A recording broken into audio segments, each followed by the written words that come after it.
1,000 Questions to Ask Yourself by Kelly Luna.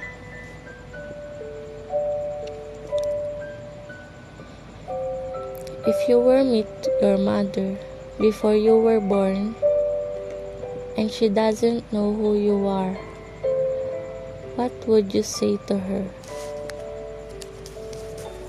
I would say, Nay, kailangan mo pong magpalakas ng katawan ha.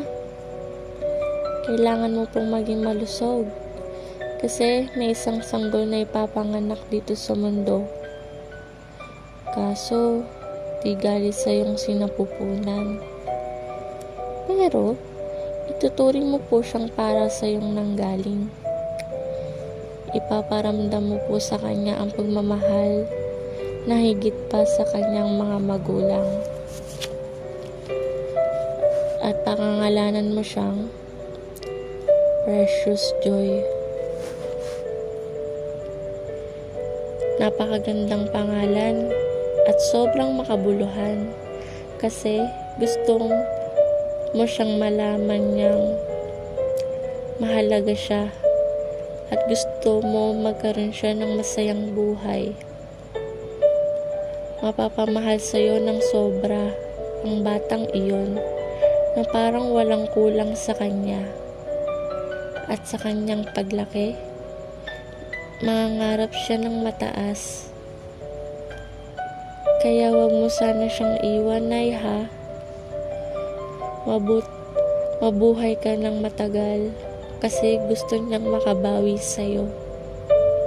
Gusto niyang makamit yung mga pangarap na yon na kasama ka.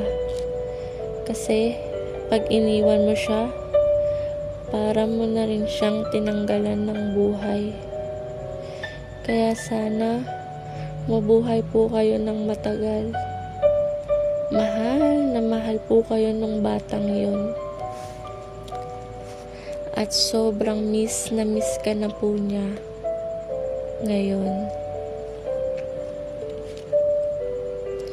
I love you, Ma. Kahit kailan, di kita makakalimutan. Babaunin kita hanggang sa aking huling hininga. Gabayan mo po ako sa buhay na ito. Sana mapagtagumpayan ko ito. I miss you, Mama Stella. Nagmamahal, Precious Joy.